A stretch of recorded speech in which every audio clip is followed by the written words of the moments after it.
Welcome, everybody, to the First Call Podcast. TGIF to everyone out there. Just 8 days away from the Travers Stakes. We're hoping for some dry conditions this weekend at Saratoga. And north of the border at Woodbine, the King's Plate renewed for the first time since the 1950s. It's been the Queen's Plate under Elizabeth's reign, now King Charles III. So now we've got a King's Plate to talk about this weekend, Jeff. A lot of stakes, north and south. Well, yeah, and especially at Woodbine. We've got races covered there, some big races there. We've got Del Mar for maybe one day this weekend, Saturday for sure. But there's a hurricane in the Gulf of Mexico or wherever. Right. I don't know, Baja, I don't know where it is. You know where it is. It's coming up this way, and it's supposed to hit Del Mar around 5 on Sunday morning. And I very much doubt we're going to have racing on Sunday based on the weather projections. We'll get Saturday in.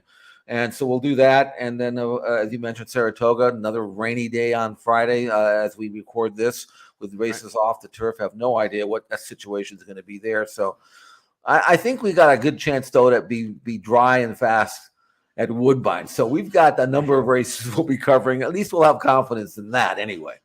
And among our other options, we got a mandatory payout in the Rainbow Six Saturday at Gulfstream Park, where expected pool should be about 1.5 million, over 300,000 in the carryover today going into the Rainbow Six. Again, if it's not hit today, mandatory payout tomorrow with a pool expected about 1.5 million.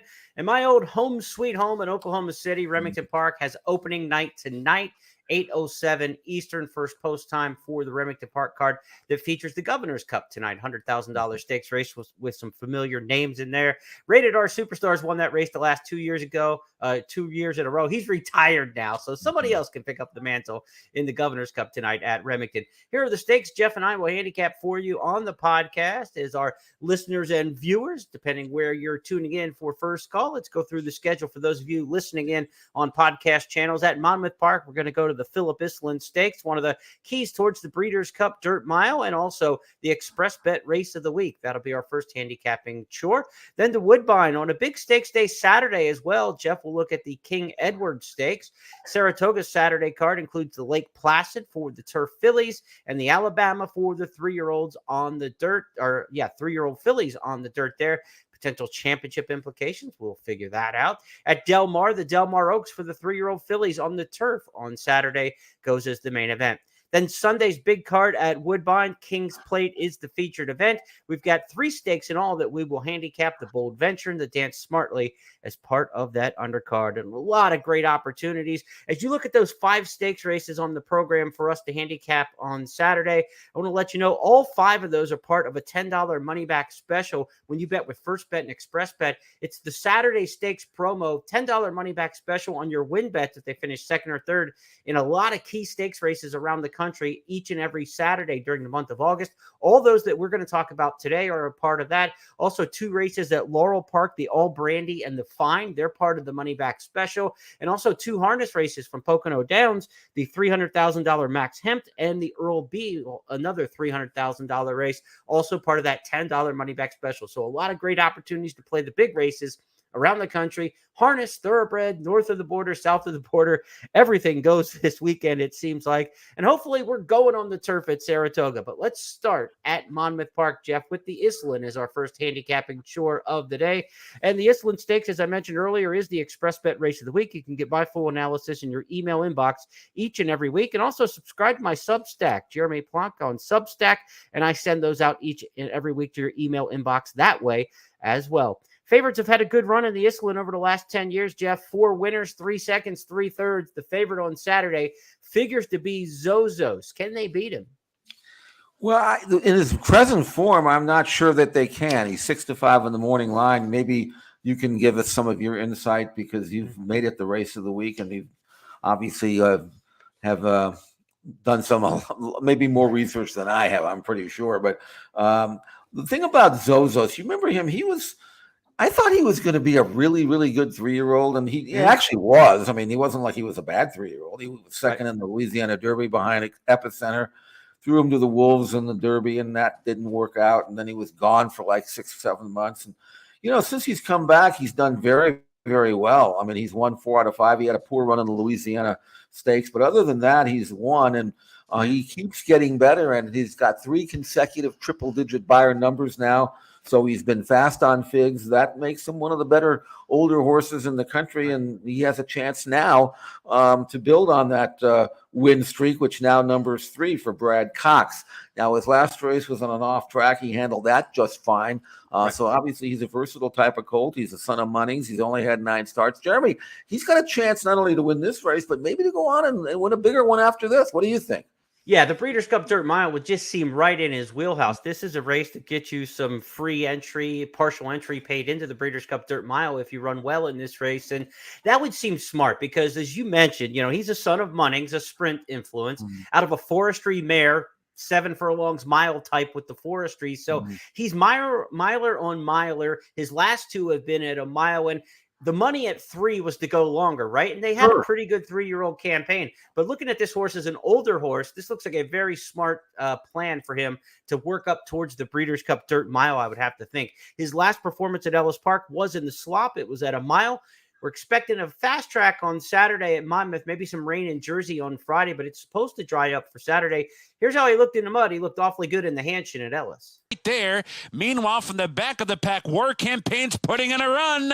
Needs to find a way through down inside. They're off to turn. Zozos in front. War Campaign comes off the rail. 2 lengths to make up for long to go. Farther back, Warrior Johnny. Zozos turn back. War Campaign. Zozos, just a few brief moments of concern, but he's on his way. Zozos, sharp in victory, sizzling from start to finish. And to try to beat him, you better like something in here. And fortunately for me, I actually do. And I think we're going to get a fair price on Weyburn, the horse who draws the rail in here. Todd Pletcher trains Paco Lopez, the rider. I love Paco trying to get near the pace. I think Zozo sets the pace in this one, but I think Weyburn could be sitting second and try to come and get him. Paco's aggressive from the inside. Look at this horse's form. He's run 7 straight races around 1 turn. I like that 1 turn to 2 turn with the rail and an aggressive jockey. I think this is an opportunity where he might pop something a little more brilliant than it may look on paper. And the running lines, this is what I really like about Weyburn. You go back and look at the horses he's run against. Repo Rocks, White Abarrio, who just won the Whitney, Cody's Wish, Olympiad, Hot Rod Charlie, Essential Quality. He got beat a neck by Manaloon over this racetrack in the Pegasus a couple years ago. So we know he likes the racetrack. His company lines are exceptional. Maybe he catches Zozos a little too sharp off his last couple and, he can't sustain the form. But I give Weyburn a shot in here, and I think we can get a fair price. I think we're looking at something around 3-1, 7-2, and I'll take that on the win bet. So I'm going to take my shot with Weyburn in here, but there's a lot of respect for Zozos. He is going to be very tough to beat. But those two look to control the race 1-2 all the way around the track in my estimation. One thing that bothers me, not bothers me, but frustrates me sometimes is when you get a horse stretching out, and drawing the rail, and you have to let your horse run out of there to preserve that spot. And when they start taking horses back and they give away that advantage, it just drives me nuts. Fortunately, Paco doesn't do that. I don't know if he's ever done that. Right. Yeah, that's the one good thing there. Right. So you come out, ride, and even if you're not going to the front, maintain your position there. And I think Weyburn's got a chance to get that kind of trip, which would make him dangerous. Although Zozos is good, let's face it. I mean, if they let him just stroll out there on the lead, which is possible, then Weyburn's going to have to do the dirty work and come get him. But I think that's the race. I mean, really, and the way it shapes up will maybe determine who wins it. But I think those are the 2 that you have to look at. And from a gambling standpoint, you say it's probably a 2-horse race. If the exacta return with Weyburn over Zozos is paying twice of what the win return would be, I would go ahead and just play the exacta at that point. If I can double my money on the exacta, I'll take the gambling risk. I think it'll probably be shorter than that, for the exacta return. But if you can get double your money on an exacta with a really logical horse like Zozos second, I would take the gamble and the risk if that's worth it, and then play just the cold exacta Weyburn over Zozos. But you got to be getting double, and it's hard to tell nowadays with the late odds drops that you can kind of play that game with a minute to post it and figure that out. So from my wagering standpoint, if I can just get 3-1, I'm all in on Weyburn, and I'll try to get the $8 mutual there. Jeff, have you been to Woodbine before? I think maybe Breeders' Cup, perhaps, back in the day. Have you been to Woodbine? Won $1 million race there once. Yeah, with so you've pride. been there. There's a race called the Molson Million. Won that race. Yeah, I've been there a couple times. I've always enjoyed it, and I love the racing there. And I'd love to be able to go back again, although I don't think I'd ever go back unless I had something running there, which is, you never know. The reason I ask is because for $20 we can get you there. How's that sound? Bet $20 at Woodbine on any card this weekend, and you are in a free entry for a trip to the big race, the Woodbine Million, the Turf Mile, the Woodbine Mile, coming up in September. We're going to send a lucky fan who bets with Express Bet and First Bet to the Woodbine Mile, all expenses paid, 3 nights in a hotel, airfare, tickets to the big race. So if you bet Woodbine, just bet $20 on Woodbine either today, Friday, Saturday, or Sunday, $20 on any of the cards. That'll get you an entry into the drawing, and we're going to draw that to send somebody to Woodbine. You can't beat that for $20. No, I mean, you got to go. I mean, drive in and get lucky. I mean, that's the way to go. Like I said, I've been there a couple of times. And what I love about Woodbine is the sight lines from the grandstand are great. You can really see everything. It's kind of fun. So, and last I was there, the cleanest racetrack I have ever been to. They really take care of the grounds. Right. Everything just in tip-top shape. Let's talk about the racing at Woodbine on Saturday. Multiple stakes races on the card. The one we are going to handicap is race number 9, the King Edward, $200,000 grade 2. This is a turf mile. This is the prep to the Woodbine Mile. It'll be run over this same kind of course and configuration. A one-turn mile with a long run home down the stretch at Woodbine for the King Edward. It's race number 9 on the card. Jeff, who do you like in this spot? Well, I'm going to go with he's a price 6-1. Number 1, Pale Alto, a French-bred gelding trained by Graham Motion. And here's the angle that I'm using. If you look at his form is not great. He hasn't won in this country, but he's been running a 1.1 miles, mile and a half, 1.1 miles. He's a miler. This is a mile race. You can see his races overseas.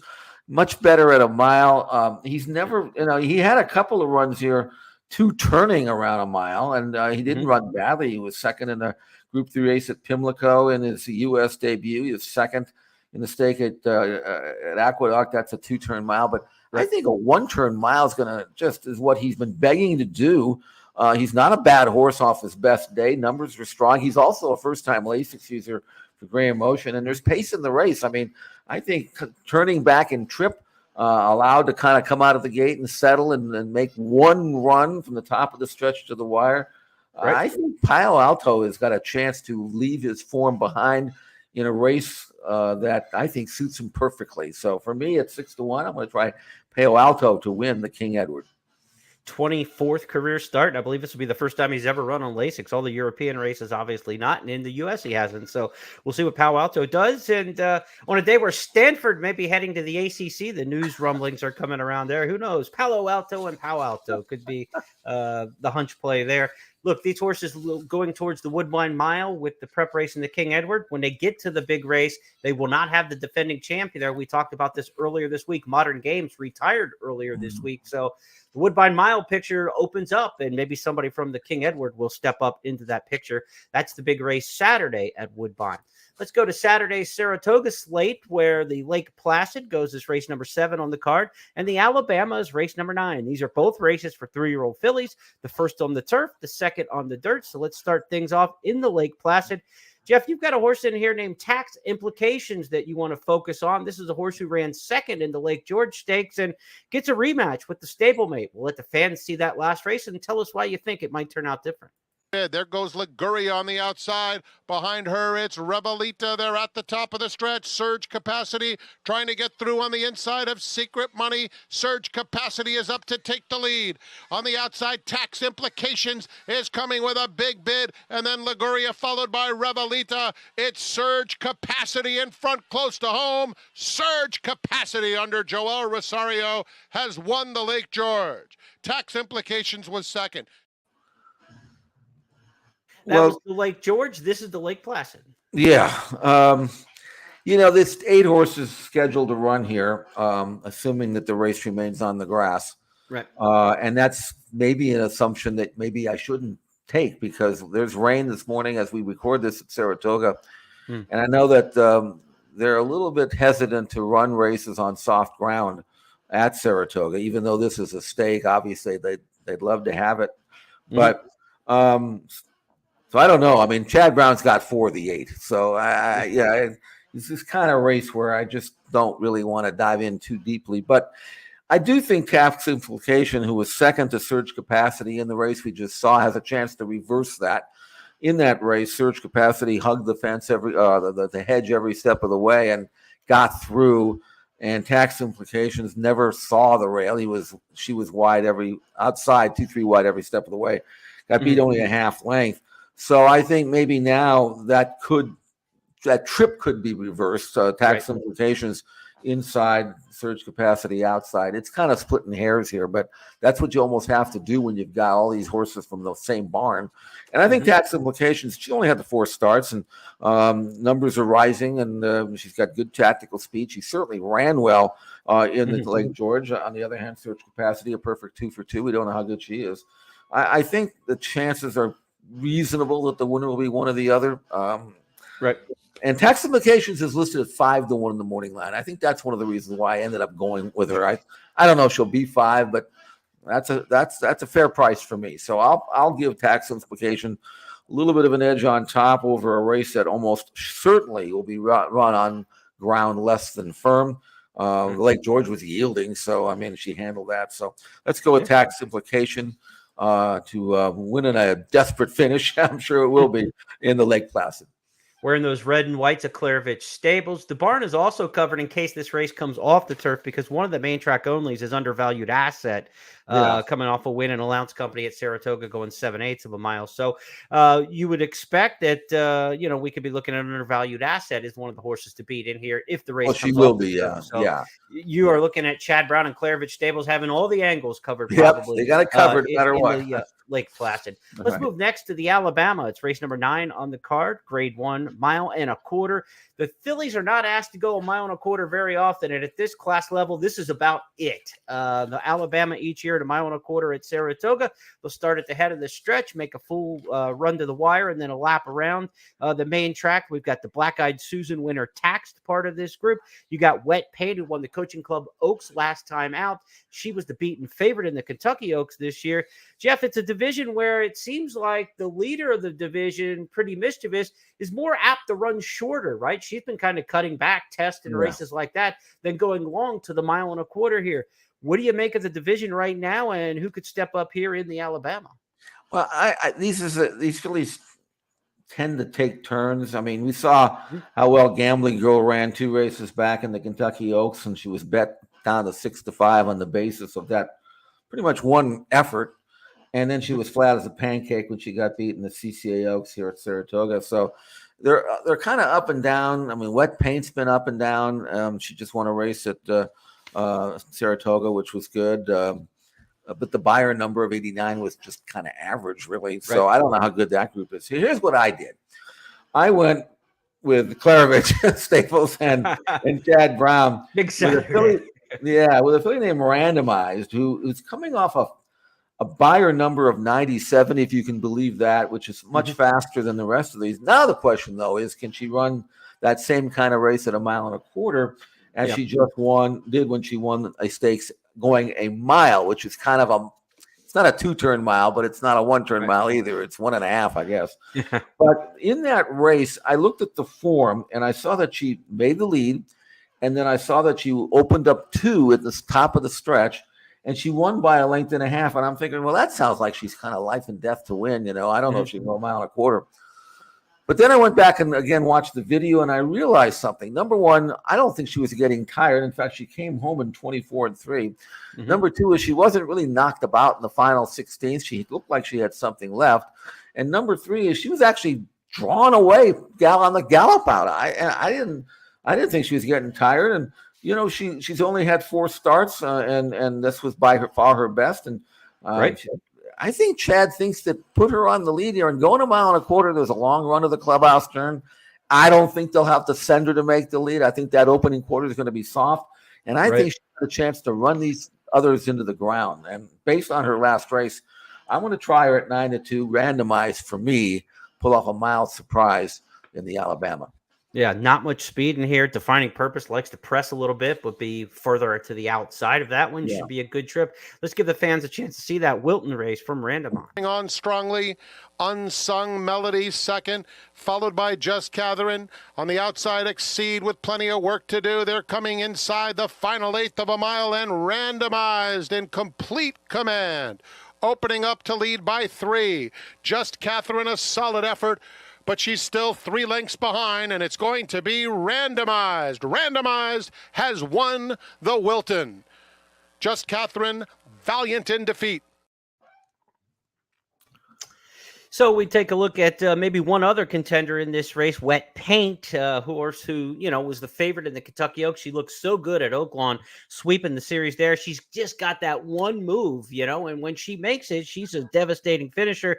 She didn't show it in the Monomoy Girl at Ellis Park when Hoosier Philly ran away from her. You're looking for something similar, right? The way Hoosier Philly kind of dictated that race up front and didn't come back. If you're going to beat Wet Paint, it's probably with that same kind of style that you're looking for. I'm thinking that, although at a mile and a quarter, that kind of always brings the stayers to the forefront. And Wet Paint to me is the one filly here that I am absolutely certain will go a mile and a quarter. Right. And if I'm wrong about Randomized, this is how sometimes you construct a rolling exotic ticket where you bet on Randomized and you say, okay, if she doesn't win, I want to be protected with the one that probably will, and that's Wet Paint. I'm looking at the rest of these, and I'm not seeing a lot of these that I'm absolutely certain will be affected at a mile and a quarter, and maybe Randomized won't either. But Wet Paint, I'm pretty sure that I'm safe by saying that if the speed stops, she's the most likely to grind it out. So that's the way I look at it. 8/2, Randomized over Wet Paint. All right. Now, before we go to Del Mar on Saturday, we want to remind you, if you're playing Saratoga and Del Mar, the Fun in the Sun handicapping tournament, week number 4, rolls on this weekend. So be sure to play that at ExpressBet, exclusively at ExpressBet. The Fun in the Sun handicapping tournament, the week 5 now. We're 4 weeks in the book. This will be the 5th week. $14,305 already in the progressive jackpot going to that final table, which will be Labor Day weekend at the end of the meet. So win or finish in the top 5 in the standings each of the individual weeks and get a spot in that final table where there'll only be 30 players going in there. So this is week 5. We've got next week, and then after that, the final table is going to be set. So 10 seats left to get in Fun in the Sun. $14,305 in the progressive jackpot already, going towards that in 2 weeks' time. Coming up at Saratoga and Del Mar. Our Del Mar handicapping chore on Saturday is the Del Mar Oaks, and this is for the 3-year-old fillies, of course, and Oaks Company. At mile and an eighth at Del Mar, they give all the big races on the turf for the 3-year-olds, it seems, and the Oaks is no different. A mile and an eighth on the grass. They will start on the infield chute, make a left-hand turn onto the course proper, and 1 lap around there. And Jeff, it's not the first lap that's really of any major concern for Anisette, who's going to be the favorite in here. It's that last part of the race, because she can finish with a devastating kick. I mean, she really can. And if you're worried about her going a mile and an eighth, both of her local wins here since coming over from Europe were at a mile, and you figure, well, sometimes maybe a mile and an eighth they flatten out a little bit, and I guess that would be the only fear. The way Anisette continues to run and train it, I don't see any way why she wouldn't enjoy a mile and an eighth. And one of the reasons is that she doesn't pull, she doesn't get ranked the first part. She just kind of drops in and says, tell you what, you let me know when you want me to run and I'll kick. I can wait. Right. I can wait to the half mile pole. I can wait to the quarter pole. It doesn't matter. And when she does get that turn of foot wound up, that acceleration, that quickening that she has, right, she can make up a ground in no time. I mean, she's on top of you before you even realize it, as she was when she was so impressive winning her first start in the country against older horses. And then coming back in the San Clemente over this course, she did it again. And I mean, she's listed at 5-2 in the morning line. I'm not sure why she won't be shorter than that. There's some really nice fillies in here, but nobody visually that I can compare them that matches up with Anisette based on the video that we watch. Yeah, and I think the fact that you got a Grade 1 race, Del Mar Oaks, that traditionally brings some horses in from other parts of the country, Graham Motion, Christophe Clement, Chad Brown, we're used to seeing them come out. The fact that Anisette has been so good has kept those kind of barns away this year. Really, the only East Coast shipper at all is from Horatio De Paz, a horse coming, Be Your Best, the filly coming out of Saratoga, who ran last in the Belmont Oaks Invitational, and she got beat a mile in that one when running 8th. So you do not have some heavyweights from the East coming west, and I think that's because Anisette's looked as good as she has. If you haven't seen her, you're in for a treat. Watch the finish of this one. Picking them off one by one as they turn for home. Behind that, the Wild Grazers in with a shot too. Homeward bound, wide open. Anisette on the outside gets the lead. Anisette, Ocean Club on the inside, but it's Anisette too good. She's absolutely stylish today. And Anisette and Umberto Rispoli win it impressively. Ocean Club will finish up in the second spot. In behind that, and Tell Me No Lies. Out as easy as you can there. That looked like one of the old Keeneland Polytrack races at the 8th pole. There are like 9 of them within 2 lengths. And next thing you know, she's like a 4-length winner. You know, that is turn of foot, as we say in turf racing. And I think she's just going to be way too good for these in the Del Mar Oaks. Let's go to Sunday, if you will. Let's turn our attention to the King's Plate card at Woodbine, where multiple stakes races are on the program on Sunday at Woodbine. And we've also got a $10,000 hit and split promotion when you bet with First Bet at Express Bet Sunday at Woodbine. $5,000 added to the late pick 5 pool, which includes the King's Plate, $250,000 or $2,500, I should say, added to the early pick 5 and the late pick 4. So between those 3 promos, $10,000 in the hit and splits. Again, $5,000 to the late pick 5, $2,500 to the early pick 5, as well as the late pick 4. So get your opinions set up and you'll get returned more money than you would playing with anybody else when you play our hit and splits on Sunday at Woodbine. All right, Jeff, King's Plate day. We're going to get started with our handicapping in the Bold Venture Stakes. And you're taking a horse named Patches O'Houlihan. Who is Patches O'Houlihan? Everybody knows who Patches O'Houlihan is. He was the name of the coach. Now, Rip Torn played the role, but he was the coach in Dodgeball, who everybody probably have seen at least 25 times because it's on HBO every other day. But Patches O'Houlihan was the character that Rip Torn played in. He coached the team, the Dodgeball team, to victory, and Vince Vaughn and that group. But anyway, this version of Patches O'Houlihan is pretty good. Now, he's tackling older horses for the first time in this 6.5 furlong grade 3 event. So it's going to be tougher. But on numbers, he's a fit. He's won his last 4 in a row. His numbers continue to rise. He continues to do it in style. And while this is a tougher task for sure, I don't know when this horse is going to stop leveling off. He just keeps getting better and better and better. He somehow managed to get beat in the second start. Other than that, he's perfect, 5 out of 6, and I think he can continue to be perfect in this race. And he is listed at 3-1, which I think is a decent price.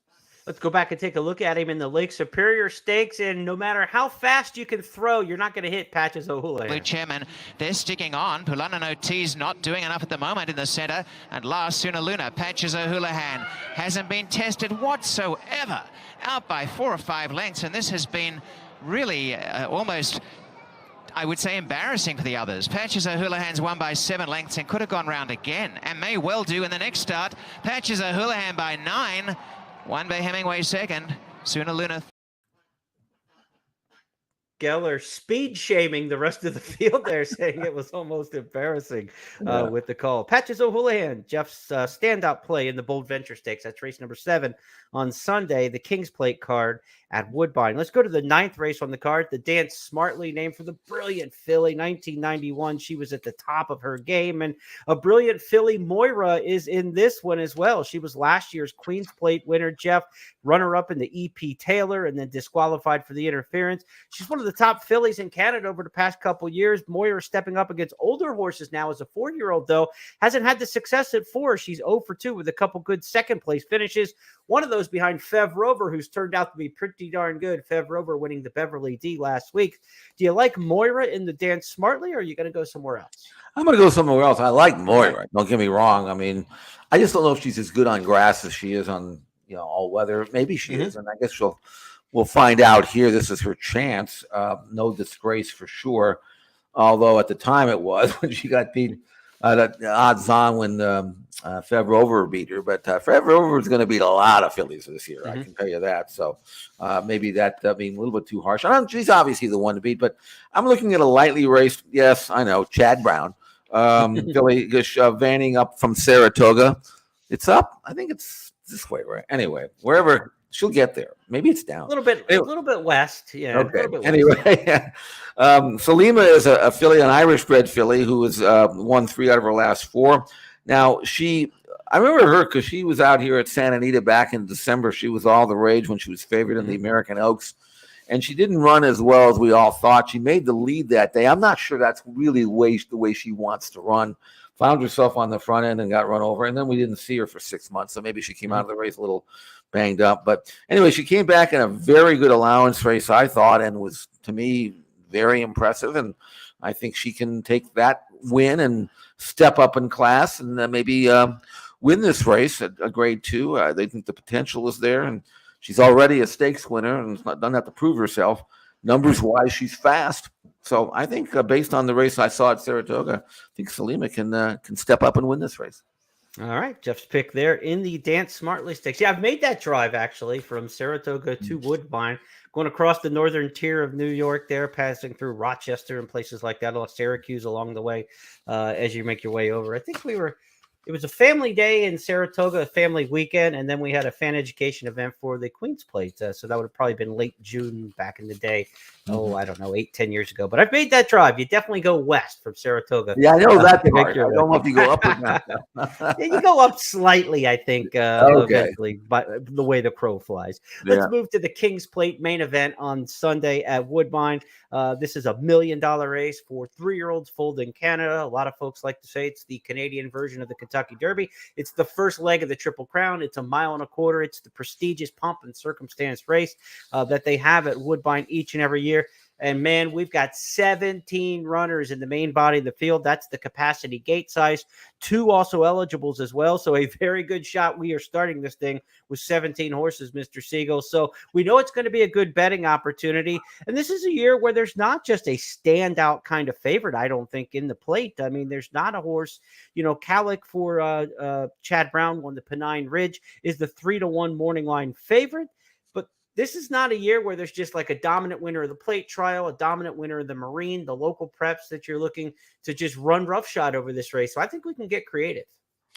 Yeah, I don't know why Kalick does. I don't know. He doesn't have to win. I mean, he won a couple of races, but they were both gate to wire. I don't know whether that necessarily is going to be his kind of trip against a field that has other horses in there that may want to go with him early. But there was one horse that really caught my eye, and I don't know, maybe this is projecting too much, but I was around Shared Belief a lot before he ever became Shared Belief, and because he was sent to Northern California, was in Jed Josephson's barn. I had horses with Jed and would watch him train, and I'm saying, this horse looks like a little better than your normal Golden Gate maiden to me. Right. They didn't give much for him. He was a Candy Ride gelding. Won his first start by a pole, ran 9 and change, earned an incredible number, was privately purchased thereafter, and then the rest was history. Touch and Ride may not be Shared Belief, but looking at him, it looks like a throwback, because here's a horse who was third in his debut at 15-1. Nobody thought of anything. And then he comes back and he earns a 91 buyer number when he stretches out to 1 mile and 1/16 and wins for fun and looks like, wow, I mean, this horse could be for anything. Now he goes from a maiden race to the King's Plate, and he's 12-1. And I don't know how good this horse is, but I know one thing: he's already got numbers that are better than most of the field. And I think the way Touch and Ride ran, and if he just builds on that race, if he improves just a little bit at 1.25 miles, maybe he'll run nowhere. But man, I tell you what, 12-1 for a horse like that, I think he's got a chance to pull off an upset based on that visually very impressive maiden win that took place over the same track in Woodbine, the all-weather, just last month. Those Candy Rides have long loved the synthetics, no matter where they were and what brand Yeah. they were. And it's no surprise to see Touch and Ride improve on that. How much did he improve from first start to second? Let's take a look. Got out in front, but Touch and Ride's coming alive. Touch and Ride a length and a half away as Ottawa is boring out as they turn, drifting away from the inside. Touch and Ride giving chase. Back in third, Legal Catch. Down the stretch in front, Ottawa, and now switching course, Touch and Ride. Touch and Ride coming fast on the outside. Ottawa in deep water here. Touch and Ride on the outside, ranges up, and Touch and Ride, who looked $1 million in the post parade, is coming clear. Touch and Ride a length and a half, 2.5, 3.5. Keep adding. Touch and Ride wins by 4 lengths. Ottawa's second, Legal Catch third, and Rapper Zapper was fourth, and the time 1:37.56. Touch and Ride in the King's Plate on Sunday at Woodbine. I give a shot in here to the 15. You don't get to say that often. Smarty Jones wore the 15, so that could be a good sign. Yep. His name is Kakakepu. You've got to pronounce that one either really fast or really slow. I did not wear the Hawaiian shirt today in honor of this pick. It just kind of worked out that way. But Kakakepu is my top choice in here.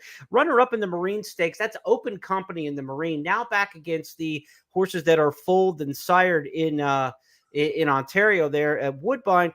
The only time this horse ran in stakes company against restricted runners was the Queenston Stakes and rallied to win that one nicely over 7/8 of a mile. The mile and a quarter is a bit of a question for sure, but out of a Mizzen Masked Bear and a Mr. Speaker as the sire, there's a chance they could get the distance here. Taking a little bit of a shot. I'm not wild about 6-1 in the morning line. I expect to get a little bit more of a price on that one, but Kakakepu is going to be the one I take in the King's Plate, but I want closer to 10-1. The connections don't win a lot of huge races for sure.